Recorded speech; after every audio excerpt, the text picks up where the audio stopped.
தமிழாக்ஸ் நேயர்களுக்கு வணக்கம். இன்றைய சிறப்பு நேர்காணலில் நம்மோடு மூத்த பத்திரிகையாளர் திரு டெல்லி ராஜகோபால் அவர்கள் இணைந்திருக்கிறார். அவரை வரவேற்று நிகழ்ச்சிக்குள் போகலாம். சார் வணக்கம் சார். நமஸ்காரம் பாய், நமஸ்காரம். சார், தமிழக முதல்வர் இன்னைக்கு நிதி ஆயோக் கூட்டத்துல கலந்துக்கிறதுக்காக டெல்லி வந்திருக்காரு. ஸோ அதுல நிறைய விஷயங்கள் அதுல பேசப்பட்டது. நேத்து தீர்ப்புக்கு முன்னாடி இருந்த சினாரியோ ஒரு மாதிரி இருந்தது. நேத்து உச்சநீதிமன்ற தீர்ப்புக்கு அப்புறமா முதல்வருடைய இந்த விசிட் அப்பவும் இந்த ரெய்டு தொடர்பான அது பேசுறதுக்காக இப்படின்லாம் நிறைய விஷயங்கள் பேசப்பட்டது. உண்மையிலேயே அதுக்குதான் வந்தாரா? உங்க பார்வை என்ன சார்?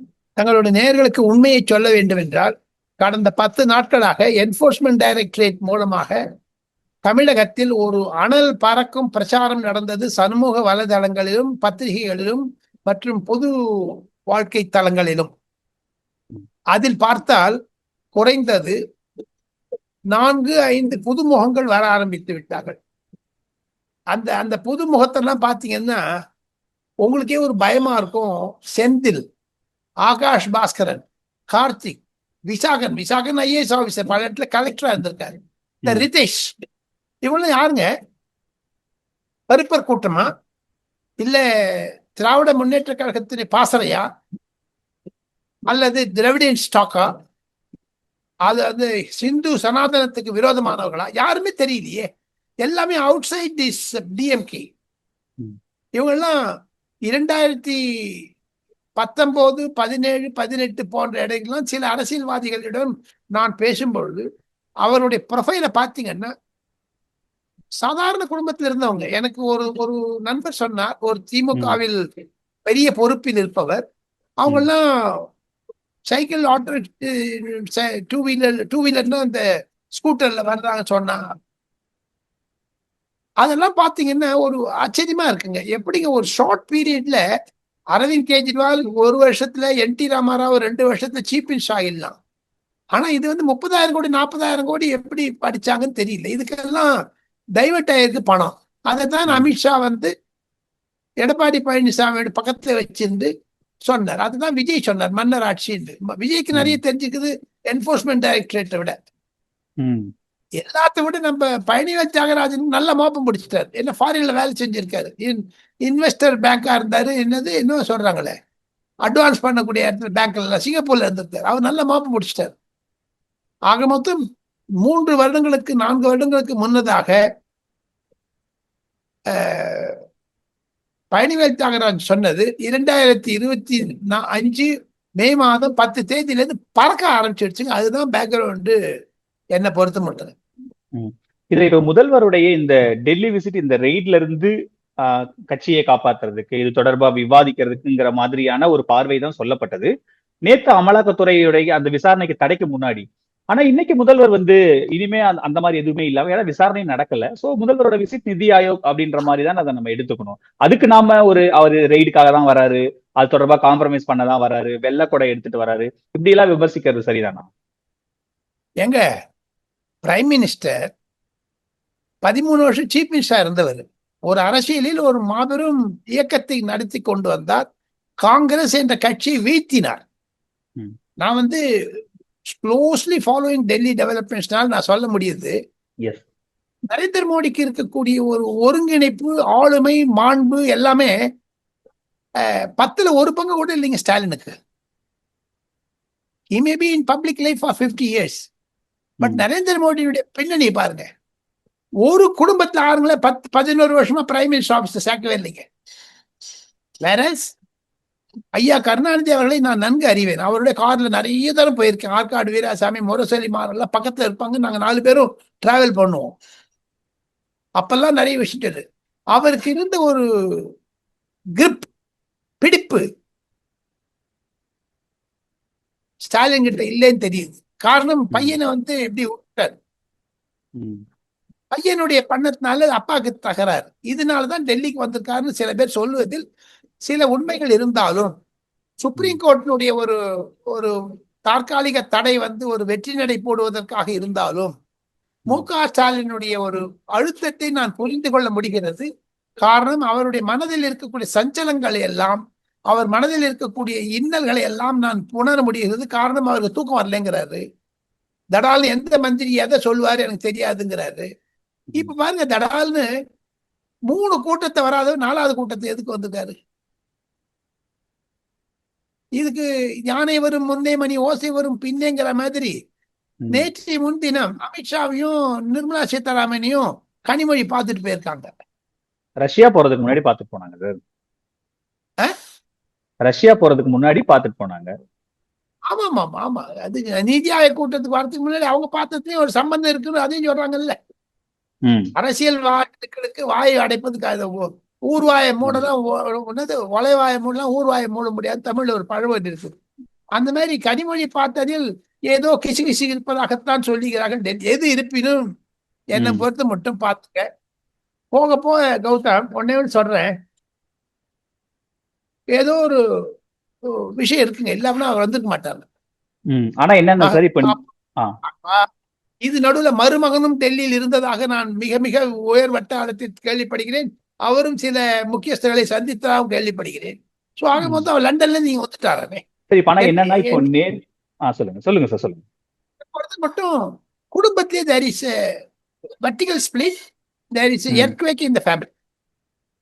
இப்போ நேத்து இந்த உச்சநீதிமன்றத்துல கூட இந்த வழக்கு தொடர்பா இடி ரைட் தொடர்பா இந்த நம்பர் எல்லாம் எங்கிருந்து எடுக்கிறீங்க? 1000 கோடினா அதுக்கு என்ன முகாந்திரம்? இப்ப அமித்ஷா அவர்கள் சென்னையில பிரஸ் மீட்ல கூட 39,000 கோடி ஊழல் டாஸ்மார்க்லன்றாரு. இந்த நம்பர் எல்லாம் சும்மா வாய்க்கு வந்த மாதிரி அடிச்சுட்டு போற மாதிரி இருக்கு அப்படின்னு திமுக விமர்சனம் வைக்கிறாங்க. ஒண்ணு, டாஸ்மார்க் உடைய அமைச்சர் முத்துசாமி பேசும்போது இவங்க ஒரு 1000 கோடின்னு ஒரு நம்பர் பிக்ஸ் பண்றாங்க. அந்த நம்பருக்கு தேவையான ஆதாரங்களை தேடுறாங்க. உண்மையான அப்படி 1000 கோடிக்கான முகாந்திரம் எங்க இருக்கு? இந்த எஃப்ஐஆர்ல எங்க இருக்கு? நேற்று இதையேதான் முத்துசாமி கேட்டாரு, நேற்று உச்சநீதிமன்றம் அதையே தான் கேட்டிருக்கு. திமுகவை டார்கெட் பண்ணணும் அப்படின்றதுக்காகவே இந்த மாதிரியான நம்பர்ஸ் இப்படி சொல்றது, இந்த மாதிரி பொலிட்டிக்கலா அவங்கள ஒரு இடத்துல தள்ளி வைக்கணும்ன்றதுதான் என்னுடைய உத்தியா? அரசியல் புரிந்தவர்கள் இது மாதிரியான கேள்வி கேட்க மாட்டார்கள் என்பதுதான் என்னுடைய கருத்து கௌதம். அரசியலில் தாங்களும் பல ஆண்டுகளாக பத்திரிகையாளனா இருக்கீங்க. நானும் 45 வருஷம் டெல்லியில இருந்திருக்கேன். ஆனா இவ ஊழல் பண்ண போதுன்ட்டு 2021 எப்படி பழனிவேல் தியாகராஜனுக்கு தெரிஞ்சது? 30,000 கோடி எப்படிங்க வருது இப்போ? அவருக்கு என்ன, அவர் என்ன சொன்னாரு? முத்துசாமி சொன்னதும் பழனிவேல் தியாகராஜ் சொன்னதை கனெக்ட் பண்ணி பாத்தீங்கன்னா, because he was finance minister, he got lot of information. அதனால தான் அவர் இப்போ ஓரம் கட்டிட்டாங்க, அவர் ரிட்டையர் ஆயிட்டாரு, விட்டுருங்க. இருந்தாலும் பழனிவேல் தியாகராஜன் சொன்ன ஒரு மோப்பத்தின் மூலமாகத்தான் அதிலிருந்து தான் இது வந்திருக்கிறது. எஃப்ஐஆர் போட்டு எஃப்ஐஆருக்கு என்ன பண்ணீங்க சார் நீங்க ஸ்டேட் கவர்மெண்ட்ல? சுப்ரீம் கோர்ட் கேள்வி கேட்குதுன்னு சொல்றீங்களே, 3 நிமிஷத்தை டிஸ்மிஸ் பண்றாங்களே இவ்வளவு பெரிய கேஸ. அது நியாயமாங்க? அது நியாயத்திற்கு இருட்டடிப்பு தானுங்க அது. எப்படி இருந்தாலும் இதை ரிவ்யூ பண்ணி வரும்போது பாருங்க, ஆஃப்டர் வெக்கேஷன் அப்படின்னா பிடிப்பாங்க. எது இருக்கோ இல்லையா சார்? இந்த ரித்தீஷ் ஏன் சார் தலைமறைவா இருக்கிறான்? கடந்த 5 நாட்களாக மாண்புமிகு துணை முதலமைச்சர், மாண்புமிகு உதயநிதி ஸ்டாலின் ஏன் வாயடைத்திருக்கிறார்? ஊமையாயிட்டாருங்களா? என்ன ஆயிட்டு அவருக்கு? இல்ல என்ன பேசணும்னு எதிர்பார்க்கறீங்க உதயநிதி ஸ்டாலின்? Why DMK ஸ்போக்ஸ்பர்சன்ஸ் ஊடகங்கள்லாம் வந்து பேசாத இருந்தாங்க, வாயடைச்சாங்களே, ஜிப்பு போட்டாங்களா வாயில? எவ்வளவு என்னென்ன பேசினாங்க வாய்க்கு வந்தபடி? அவங்களுடைய பர்பஸ் சர்வ் ஆயிடுச்சுங்க. பொதுமக்களிடையே ஒரு கேள்விக்குறி வந்து விட்டது. மோடி காப்பாற்றுகிறாராம் ஸ்டாலினை? இந்த 30,000 கோடி என்பது ஊழல். நிதிஷ்ங்கிறவங்ககிட்டயே 30,000 கோடி இருக்குங்கிற போது எங்க 300 கோடி சீல் வச்சிருக்காங்க. அந்த வீடு இருக்கு என்ன சொல்றாங்களே, 13th floor OMR ரோடுன்னுட்டு, அந்த சீலை திறந்துடுவா சுப்ரீம் கோர்ட்? கேட்கிறேன். ஒரு கப்பல் சிம்பலை வச்சுட்டு பண்ணிட்டு ஆப்போசிட் சைடு நீங்க கேட்கவே இல்லைங்களா சார்? தர்மம் அது நியாயமா சார்? சுப்ரீம் கோர்ட் யாரும் நிந்தனை செய்யவில்லை. சுப்ரீம் கோர்ட் செய்து ஃபைனல். இடி கொஞ்சம் ஹோம்ஒர்க் பண்ணாம இந்த வழக்குல கையாண்டாங்களோ நேத்து? இடியினுடைய அப்ரோச் எப்படிங்கிறத நான் வந்து எல்லா கவர்மெண்ட்லயும் பார்த்திருக்கேன். இடி ஹோம்ஒர்க் பண்ணி தான் அண்ணா அறிவாலயத்தை வந்துட்டு கருணாநிதியோட கீழே ஸ்டேஜ் பண்ணி மேல ரெய்ட் நடந்துங்களா சார்? அவங்களும் ஹோம்ஒர்க் பண்ணி தான் வந்திருக்காங்க. இல்ல நேத்து வழக்கு ஸ்டே கொடுத்துட்டாங்களே சார். நீங்க எவிடன்ஸ் கொடுத்திருந்தா ஸ்டே கொடுத்திருக்க மாட்டாங்கல்ல? இப்ப எவிடன்ஸ் கொடுப்பாங்க, அடுத்து கொடுப்பாங்க. 15 நாள் நோட்டீஸ் கொடுத்திருக்காங்களே, எவிடன்ஸ் கொடுக்குறாங்க. இதே சுப்ரீம் கோர்ட் தண்டனை நாளைக்கு மாத்திக்கும். எங்க இதே கவாய் எங்க கூட சீஃப் ஜஸ்டிஸ் மகாராஷ்டிரா போயிருந்த போது சீஃப் செக்ரட்டரி வரல, டிஜிபி வரலன்னு சொல்றாரு. அவ்வளவு மைன்யூட்டா இருக்கிற புரோட்டோகால்ல why he has given only 3 minutes to this case? 2 மணி நேரம் ஆர்கியூ பண்ணிருக்க வேண்டாமா? இடி சொன்னதை கேட்டு. சோ ஆக மொத்தம் என்னை பொறுத்த மட்டில் பொதுமக்களிடையே ஒரு கிசுகிசு வந்து விட்டது. ரித்தீஷ் ஏன் காணாமல் போனார் என்றெல்லாம் அதற்கு சுப்ரீம் கோர்ட்டினுடைய தடை இருந்தாலும் பொதுமக்களுடைய எண்ண அலைகளுக்கு தடை விதிக்கவில்லை என்று தான் என்னுடைய கருத்துங்க. சரிங்க, சென்னை உயர்நீதிமன்றத்துல திரு எஸ் எம் சுப்பிரமணியம் கொடுத்த ஜட்ஜ்மெண்ட்டை ஒட்டி தான் நேத்து இதனுடைய அப்பீலுக்கு தான் அந்த தீர்ப்பு வந்திருக்கு. உச்ச நீதிமன்றத்தோட தலைமை நீதிபதி இந்த ஜட்ஜ்மெண்ட் ஆல்ரெடி இப்படி வந்திருக்கு, அங்கே ஒரு 500 பக்கத்துக்கான டாக்குமெண்ட் இருக்கு, அது என்னன்னு படிக்காம 3 நிமிஷத்துல இத வழக்க உடனே ஸ்டே கொடுத்துட்டாங்க அப்படின்னு சொல்றது ஒரு சரியான பார்வை தானே? அவங்க அதெல்லாம் கன்சிடர் பண்ணி தானே இந்த இடத்துக்கு நகர்ந்திருப்பாங்க சார். சரி சரி, நம்ம நீதி அரசர்களை குறை சொல்லக்கூடாது. நீதி அரசர்கள் அதிமுக இருக்காங்க, திமுக இருக்காங்க, பாஜக இருக்காங்க, சிபிஎம் இருக்காங்க, சிபிஐ இருக்காங்க, வி.ஆர். கிருஷ்ணய்யர் போன்றவுடன் நான் நெருங்கி பழகி இருக்கிறேன். ஹார்ட்கோர் கம்யூனிஸ்ட் கேடர் அவர். ஆக மொத்தம் அவர்களுக்கும் இந்த விஷயம் தெரியல. அவர்களுக்கு இப்ப சென்னையில இருக்கக்கூடிய உயர் நீதிமன்றத்தில் ஜட்ஜுகளுக்கு எல்லாம் சிலது தெரியுது, சுப்ரீம் கோர்ட்டுக்கு தெரியாது இருந்திருக்கலாமோ இல்லையோ. பொதுமக்கள் அவங்க டெலி பார்ப்பாங்க, அவங்க யூடியூப் பார்ப்பாங்கல்ல. எங்க ஒரு சீஃப் ஜஸ்டிஸ் வந்து மகாராஷ்டிரால போய் சீஃப் செக்ரட்டரி வரலங்கிறத உன்னிப்பா பார்த்திருக்காரு. அடுத்த மாசம் ரிட்டையர் ஆனப்ப யாருங்க வந்து பார்க்க போறாங்கள? You are retiring next month. இப்ப சதாசிவ் எங்க இருக்காரு சொல்லுங்க? நம்ம ஊர்ல கேஜி பாலகிருஷ்ணன் சொல்லுங்க. அந்த மாதிரி இது. ஆக மொத்தம் வழக்கறிஞர்களுடைய லீலைகள் வாய்ஜாலக்கள் எல்லாம் பண்ணி ஜெயித்திருந்தாலும் தடை வந்திருந்தாலும் பொதுமக்களிடையே இருக்கக்கூடிய ஒரு இந்த எண்ண அலைகள் இருக்கு பாருங்க, திங்கிங் ப்ராசஸ், அது டெவலப் ஆயிடுச்சு. மேலையும் பொதுமக்களுக்கு ஒரு அதிருப்தி வந்த மாதிரியான பார்வை தானே சார் தெரியும். அரசியல் யாரு இருக்கு இருக்கும். அப்ப அதையும் மக்கள் பாப்பாங்கல்ல, இவங்க ஏதோ டார்கெட் பண்றாங்க போல இருக்கு, இவங்களை திமுக முடக்கிறாங்க. அதுக்காக டெல்லி விஜயத்தை குறியடிக்கிறார்கள். அதுதான் வெள்ளக்கொடிங்கிறாரு எடப்பாடி பழனிசாமி. எடப்பாடி பழனிசாமி சொன்னதுல அர்த்தம் இருக்குல்ல. அவரை போய் சரணாகதி அடைஞ்சாரு, சசிகலா காலில் விழுந்தாங்க. இவர் யாரு காலில் விடுறாரு இப்போ? ஆக மொத்தம் நாளை நடக்கக்கூடிய நிதி ஆயோக் கூட்டத்தில் நரேந்திர மோடி கூட்டி இருக்கக்கூடிய கூட்டத்தில் மு.க. ஸ்டாலின் வந்திருப்பது மிகவும் திருப்பு முனையாகத்தான் நான் பார்க்கிறேன். இருப்பினும் மோடி வந்துங்க, நம்ம we speak about the positive sides of M.K. Stalin visit to Delhi. இப்போ நாளைக்கு நடக்கக்கூடிய கூட்டத்துடைய முக்கியமான பங்கு என்ன என்று கேட்டால், 24ஆம் தேதி சனிக்கிழமை பாரத் மண்டபம் என்று அழைக்கப்படுது விக்சித் பாரத் விக்சித் ராஜ்யா அப்படின்னு சொல்றாங்க. அதுதான் அவங்களுடைய தீமே. வளர்ச்சி வரக்கூடிய நாடுகள், மாநிலங்கள் வளர்ச்சி அடையக்கூடிய தேசம். இதுதான் நம்ம நேற்று சீஃப் ஜஸ்டிஸ் சொல்லியிருக்காரு. ஃபெடரலிசம்ங்கிறது கோஆபரேட்டிவ் ஃபெடரலிசம் நரேந்திர மோடி சொல்லிட்டு வராரு. ஃபெடரலிஸ்டுக்கு டிடி பண்றது, ஃபெடரலிஸ்டுக்கு சாப் ஆஃப் பண்ற மாதிரி வந்து அவர் வந்து ஒரு திமுக லாங்குவேஜ் பேசுறாரா என்னன்னு கூட தெரியல. பட் இருந்தாலும் விக்சித் ராஜ்யா விக்சித் பாரத் என்பதுதான் நாளைக்கு இருக்கக்கூடிய ஒரு கூட்டத்தினுடைய முதல் பணிவான இது. பிளஸ் ஆபரேஷன் சிந்தூர் நடக்கிறதுக்கு முன்னாடி இது வந்து 8th and 9th நிதி ஆயோக் கூட்டத்துல மு.க. ஸ்டாலின் கலந்து கொள்ளாமல் இருந்தாலும், தங்கம் தென்னரசு, பழனிவேல் தியாகராஜன் போன்றவர்கள் கலந்து கொண்டாலும், இதுல வந்து ஒரு 10 சீஃப் மினிஸ்டர் போன வாட்டி வராதவங்க இந்த வாட்டி எல்லாரும் வராங்க. ஆபரேஷன் சிந்தூருக்கு அப்புறம் வந்தது. இது ஒரு திருப்பமாக இருக்கிறது. இதில் வரக்கூடிய நாட்களில் கண்டிப்பாக இந்த பாருங்க, ஆர்டிபிஷியல் இன்டெலிஜென்ஸ் ஸ்கில்ஸ், அப்புறமா 6G, எல்லாத்த விட நான் கேள்விப்பட்டேன் இந்த 2 tier 3 tier சிட்டிஸ்ல என்னென்ன பண்ணணும். இப்போ உதாரணத்திற்கு கோயம்புத்தூர், தஞ்சாவூர் அந்த மாதிரி இடத்துல என்ன பண்ணணும், MSME இருக்கிற இடத்துல என்ன பண்ணணும், இன்ஃபார்மலா எம்ப்ளாய்மெண்ட் ஆப்பர்ச்சுனிட்டி எப்படி கிரியேட் பண்ணணும், தமிழ்நாட்டுக்கு டிஃபென்ஸ் காரிடார் கொடுத்தாரு, அது ஏமே பண்ணணும், அதெல்லாம் பேசுறதுக்கு தான் கூப்பிட்டுருக்காரு. மாண்புமிகு முதலமைச்சருடைய பேச்சுகளை நான் கண்டேன். கண்டிப்பாக அது வந்து ஒரு 12-13 பக்கத்துக்கு இருக்குது.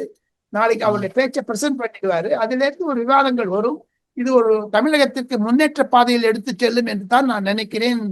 கௌதம், சரி, இப்ப என்னன்னா, இப்ப நீங்களே சொன்ன மாதிரி கடந்த முறை கலந்துக்காத முதலமைச்சர்கள் கூட இந்த முறை கலந்துக்கிறாங்க. அதுல நிறைய தமிழக முதல்வரும் நிறைய முதல்வர்களை சந்திக்கவும் இருக்காரு. நீங்க சொன்ன மாதிரி முக்கியமா ஆபரேஷன் சிந்தூருக்கு அப்புறம் ஒருவேளை அரசு விளக்கம் கொடுக்கலாம், என்ன நடந்ததுன்னு முதலமைச்சர்கள்ட்ட விளக்கலாம் அப்படின்ற மாதிரி இருக்கிறதுனால கூட அவர் கலந்துக்கலாம். ஆனா எடப்பாடி பழனிசாமி அரசியல் ரீதியா அவர் கவுண்டர் பண்றாரு, அது ஓகே. ஆனா இதுக்கு பின்னாடி திரும்ப திரும்ப இந்த ரெய்டை தான் அவங்க முடிச்சு போட்டுக்கிட்டே இருந்து இதுவே திமுக ஒரு பெரிய நெருக்கடியா மாறிடுச்சா சார் இந்த இடத்துல? இப்ப தமிழக அரசியலும் சரி, தேசிய அரசியலையும் இது திமுக ஒரு பெரிய நெருக்கடியாவே மாறிடுச்சா? I don't think so. எனக்கு அந்த மாதிரி படலைங்க. ஒரு ம், பிம்பம் தமிழகத்தில் வளர்க்கப்படலாமே தவிர ஊடகங்கள் மூலமாக, திமுக பேச்சாளர்கள் மூலமாக பொதுமக்களிடையே திராவிட முன்னேற்ற கழகத்திற்கு இருக்கக்கூடிய வெறுப்பு, எதிர்ப்பு, ம், ம், காழ்ப்புணர்ச்சி அதிகமாகிவிட்டது. சொன்ன விஷயத்தை ஒண்ணுமே செய்யல. திருப்பி திருப்பி இந்த கருப்பர் கூட்டங்கிற மாதிரி இந்த ஒரு 5-6 பேர் வந்திருக்காங்களே, செந்தில், ஆகாஷ், பாஸ்கரன், இவங்க அதை பார்த்தா கான்சென்ட்ரேஷன் போகுமே தவிர ம், பொதுமக்களிடையே திமுக தன்னுடைய நற்பெயரை இழந்து விட்டது என்பதுதான் என்னுடைய தாழ்மையான கருத்து. காரணம் என்ன ம், என்று கேட்டால், 4 வருட ஆன்டி இன்கம்பன்சி நிறைய இருக்குங்க தமிழ்நாட்டுல. போதைப் பொருள்கள், சாராயம் விற்கிறது எல்லாமே சேர்ந்து, இந்த சாராயத்தினால தான் சார் நீங்க பணம் சம்பாதிச்சீங்க. அதை நீங்க குடும்பத்தை சேர்ந்துட்டீங்களே சார், ம், கொண்டுட்டீங்களே உள்ள. ம். அதை இல்ல சார், ரிலீஸ் அதுக்கு நம்ம பண்றீங்கல்ல. திமுகவை மட்டும் பொறுப்பாக்க முடியுமான்னு கேக்குறேன். இது என்னவோ இந்த 2021 இருந்து தான் இந்த டாஸ்மார்க் இவ்வளவு அக்ரஷனா இருக்கிற மாதிரி நம்ம பேச அப்படி ஒரு பிம்பம் உருவாக்குறது சரிதானா? டாஸ்மார்க் கிட்டத்தட்ட ஒரு 20 ஜெயலலிதா, எடப்பாடி, அப்ப ஸ்டாலின் எல்லாரும் தானே அதுக்கு அப்ப பொறுப்பேற்றுக்கணும். அப்ப நீங்க கேட்கிற கேள்வி வச்சீங்கன்னா, திமுக அங்கம் வகித்த யூபிஏ அரசாங்கத்தில் ஏன் எடப்பாடி பழனிசாமி மீது இந்த கேஸ் போடல? நான் கேட்கிற ஒரு கேள்வி. ம், ஏன் ப சிதம்பரம் வாய்மூண்டு இருந்தாரு? ப சிதம்பரம் வந்து முக ஸ்டாலினுக்கு இருக்கக்கூடிய 9 ஃபாரின் காரை பத்தி என்போர்ஸ்மெண்ட் டைரக்டரேட் ரெய்டு விட்டாங்களே, அப்ப V Narayanasamy foreign minister of state for PMO இருந்தார். அப்ப நான் கேட்டேன் அவரை, என்னங்க சார் என்போர்ஸ்மெண்ட் டைரக்டரேட் சொல்றாங்க சார். அதே ம், மாதிரி இப்பவும் சொல்றாங்க. ம், அப்ப ஏன் கருத்து அடுக்கல? அப்ப அவங்க கேஸ் போட்டிருக்க சிதம்பரம் போட்டிருக்க. சிதம்பரம் அதிமுக வேலை செஞ்சாரா? அப்போ ஏன் ம், திமுக எதிர்த்து செஞ்சாரா? எல்லாம் இது எல்லா ஊர்லயும் இருக்குதுங்க. டாக்ஸ் எவேஷன் எல்லா ஊர்லயும் இருக்குங்க.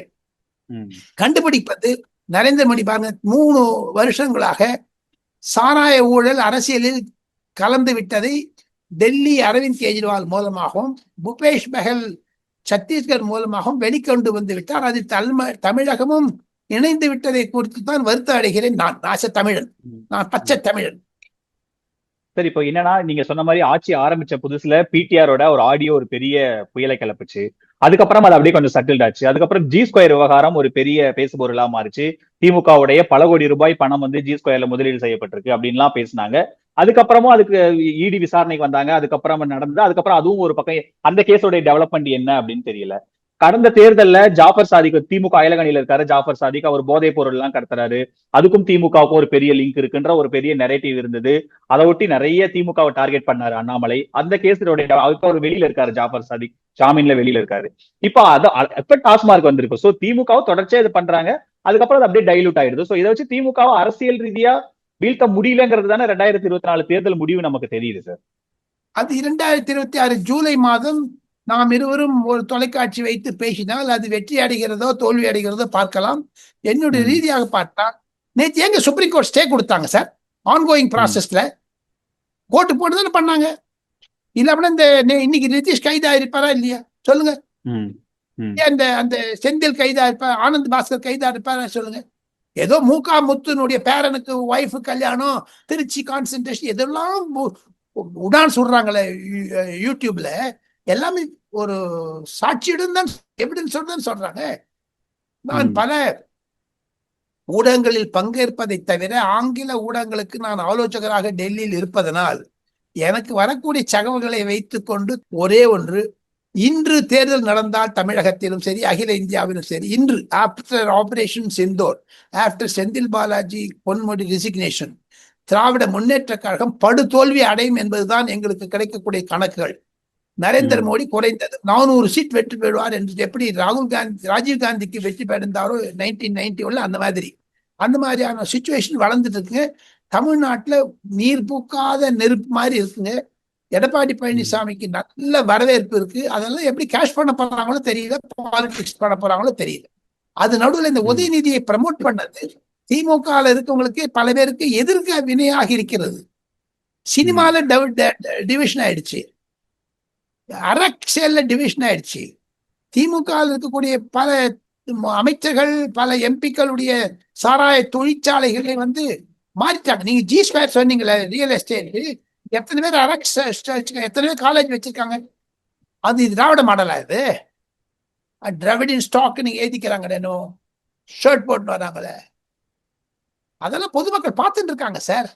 இதே ம், ஆனந்த் பாஸ்கர்னு அவங்க வீட்டு பக்கத்துல இருந்தவங்க எனக்கு ஒரு வர்ணனை சொன்னார். அதெல்லாம் வீடியோல வந்திருக்குது, நான் பார்த்தேன். 5 வருஷத்துக்கு முன்னாடி எங்க இருந்து இந்த 5 வருஷத்துக்கு பின்னாடி எங்க இருக்கான்னு தெரியலங்கிறாங்க. அதுதான் இப்ப நாளைக்கு நானும் 2 பேர் பேசிட்டு இருக்கோம். நாளைக்கு ஆண்ட முன்னேற்றத்துல கௌதம் வந்து ஒரு 100 கோடி சம்பாதிச்சிட்டான்னு வச்சுக்க, நானே சொல்லுவேன் கௌதம் எங்கடா பணம் வந்தது. இதுதானே சார், நீங்க என்கிட்ட எங்க பணம் வந்ததுன்னு கேட்பீங்க, ஆனா அந்த பணம் திமுக தான் கொடுத்ததுன்னு சொல்ல மாட்டீங்கல்ல. கௌதம் எங்க இருந்து பணம் வந்ததுன்னு நீங்க கேட்பீங்க, கரெக்ட். அதே மாதிரி தானே கேட்கணும். ஆனா இதுல திமுக முடிச்சு போறதானே தப்பு. அதை நிரூபிக்க வேண்டியது கௌதம் தானே. இல்ல சார், அது எப்படி சார், நீங்க போற போக்குல ஒரு அவதூறு சொல்லிட்டு போயிட்டா அதை நான் நிரூபிக்க முடியுமா? குற்றம் சொல்ற நீங்க தானே சார் நிரூபிக்கணும். இப்போ ஃபார் எக்ஸாம்பிள் நான் உங்களை என்னையே சொல்லிக்கிறேங்க. எனக்கு ஒரு 100 கோடி வந்துருச்சுன்னு வச்சுங்க, எனக்கு பக்கவாதியா இருக்குமா இருக்காத? 4 வீடு வாங்க வேணா இல்லையா? பெரிய கார்ல போக வேணா இல்லையா? சொல்லுங்க. அயல்நாடு போக வேணா இல்லையா? இன்று அமித்ஷா கையில் இருக்கக்கூடிய கோப்புகளை எல்லாம் பார்த்தால் திராவிட முன்னேற்ற கழகத்தில் இருக்கக்கூடிய 100 தலைவர்கள், 150 தலைவர்களுக்கு அயல்நாட்டில் சொத்து இருப்பதாக சொல்லுகிறார்கள். அதுல எப்படிங்க வருது? ஒரு டிஸ்ட்ரிக்ட் செக்ரட்டரிக்கு எப்படிங்க 10,000 crores வருதுங்க? How is it possible? So இதெல்லாம் பாத்தீங்கன்னா அதனாலதான் நிதி ஆயோக் கூட்டத்தை வந்ததாக சொல்லுகிறார்கள். இப்போ இந்த இவ்வளவு விமர்சனங்கள் இருக்கு, இது அரசியல் ரீதியா கவுண்டர் பண்ணி திமுக வீழ்த்துற அளவுக்கு எதிர்க்கட்சிகள் இப்போ தமிழ்நாட்டுல பலமா இருக்காங்கன்னு நினைக்கிறீங்களா? அதிமுகவாகட்டும், பாஜகவாகட்டும்.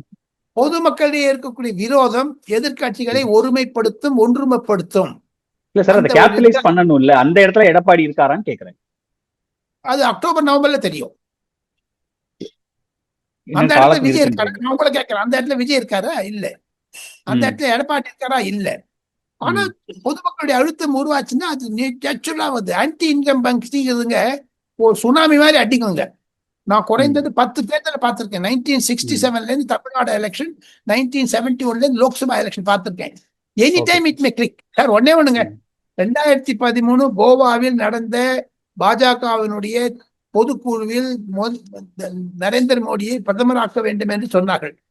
13ல இருந்து 14 ஒரு வருஷத்துக்குள்ள he gave a slogan Congress Mukt Bharat பண்ணி காமிச்சாரா இல்லையா? என்டி ராமாராவ் 3 மாதம், அரவிந்த் கெஜ்ரிவால் 3 மாதம், YS Rajasekhara Reddy son Rajasekhara Reddy I know him very well. நான் வார்த்தா என்ற தெலுங்கு பத்திரிகையில் பணிபுரிந்த போது அவருடன் அரங்கி பழகியிருக்கேன். ஜெகன் ரெட்டி நல்லா தெரியும். 1 yearல he became tall person. அந்த மாதிரி தமிழகத்தில் எப்ப ஒண்ணு எது ஒண்ணு நடக்கலாம் சார். எங்க பவன் கல்யாண் ஒண்ணுமில்ல எப்படிங்க டெப்டி சீஃப் மினிஸ்டர், அண்டை மாநிலமானது. சோ அரசியல் என்று பேச போனால் கௌதம், இது வந்து கௌதமுக்கோ ராஜகோபாலுக்கோ இருக்கக்கூடிய கருத்து வேறுபாடு கிடையாது. சரி, இப்ப நிறைவா நீங்க இந்த ஸ்டாலினோட இந்த விசிட், கனிமொழி அவர்கள், நிர்மலா சீதாராமன் ஹோம் மினிஸ்டர் இருந்துச்சு, ஓவராலா சம்ம பண்ணணும்னா எப்படி சம்ம பண்ணுவீங்க? ஓவரால சம்ம பண்ண 3 பாயிண்ட்ல சொல்லலாங்க. திராவிட முன்னேற்ற கழகம் மின்னல் எழுப்பியே ஊசலாடி கொண்டிருக்கிறது. அது டர்புலன்ஸ்ல இருக்குதுங்க. அந்த டர்புலன்ஸ் ஸ்டெபிலைஸ் ஆகணும்னா ஒன்னும் ஒரு மாசம் ஆகுங்க. அதுக்குள்ளேயும் வேற ஏதான செய்திகள் வந்ததுன்னா கஷ்டமாகும். ஏன்னா திமுகவில் உளறுவாய்கள் நிறைய பேர் இருக்காங்க, பொன்முடி போன்றவர்கள். அதைத்தானே மு.க. ஸ்டாலின் சொல்றாரு, நாளை காத்தால எந்த பேப்பர்ல எது வரும். ஆக மொத்தம் மு.க. ஸ்டாலினுக்கு இந்த பிடிப்பு போகிவிட்டது என்பதைத்தான் அது தெரிகிறது. இந்த கிரிப்பு போயிடுச்சு. தகப்பனாரிடம் இருந்த கிரிப்பு இல்லைங்க. இந்த ஓராண்டு இந்த ஓராண்டாதான் இருக்கு நினைக்கிறீங்களா, இந்த முன்னாடில இருந்து இல்லைன்னு நினைக்கிறீங்களா? எப்ப உதயநிதி ப்ரமோஷன் ஆச்சு அன்னில இருந்து கட்சியிலே பிளவு வந்துருச்சு, சினிமா துறையில பிளவு வந்துருச்சுங்க. உதயநிதி உன்னுடைய entry gave way for Vijay's entry. மூணாவதாக சொல்ல வேண்டும் என்றால், குடும்பத்தில் இருக்கக்கூடிய பிரச்சனைகளில் குடும்பத்தில் இருக்குன்னு ஒருத்தர் வந்து போட்டு கொடுக்குறாங்களோ இந்த சந்தேகம் கூட வர ஆரம்பிக்குதுங்க. இப்படிதான் இதை ஓரளவு புரிஞ்சுக்கணும். 2026 மக்கள் தீர்ப்பு மகேசன் தீர்ப்பு என்று சொல்லி ஏடிஎம்கே வின் பண்ணா என்ன, டிஎம்கே வின் பண்ணா நம்மளுக்கு என்னங்க? இந்த ஊழல் குறைந்தால் நல்லது, சாராய போக்குவரத்து இருக்கக்கூடாது, போதைப் பொருள் தமிழகத்தில் இருக்கக்கூடாது. என்னுடைய ஓன் ரிலேட்டிவ்னுடைய children are addicted to drugs. பார்த்தா மனசு கஷ்டமா இருக்கு. 12th ஸ்டாண்டர்ட் படிக்கிறான் பையன். சாயங்காலத்தை வரும்போது அவங்க அம்மா என்கிட்ட சொல்றது பார்த்தா கடினமாக இருக்கிறது. ஒரு நான் சொன்னேன், அவங்களாம் டெல்லி, பாம்பே, கல்கட்டா எங்க அனுப்பிச்சிருங்க அப்படின்னு. எங்க போனாலும் இருக்குது, அந்த ட்ரக் விட மாட்டேங்கிறான், ஊசி இந்த கையில போட்டுக்கிறான் அப்படிலாம் சொல்றான். பார்த்தா பரிதாபமா இருக்குது. அதற்கு கண்டிப்பாக எடப்பாடி சொன்ன மாதிரி எத்தனை தாலி அரைச்சவங்க இந்த திமுக காரங்க தெரியுது. அந்த பையனுக்கு 26 வயசு கூட இல்லைங்க, என்னுடைய ரிலேட்டிவ் பையனுக்கு. அவனுக்கு ட்ரக் அடிக்ட். அவன் கல்யாணம் ஆகி என்ன பண்ண போறான்? எதிர்கால வாழ்க்கை எப்படி இருக்கும்? இதையெல்லாம் முன்னிருந்து எதிர்பார்த்தது மு.க. ஸ்டாலினுடைய துரோக செயல் என்று தான் நான் நினைக்கிறேன். தமிழகத்திற்கு அவர் விளைத்தது இந்த ட்ரக் மெனேஸ் இருக்கு பாருங்க, அதுதான் ஏடிஎம்கேல போட்டுட்டாங்க, சே நோ டு ட்ரக்ஸ். அதான் கரெக்ட் அப்ரோச். Okay sir. நன்றி சார். இவ்வளவு நேரம் உங்க நேரத்தை எங்களோட செலவழிச்சதுக்கு ரொம்ப நன்றி.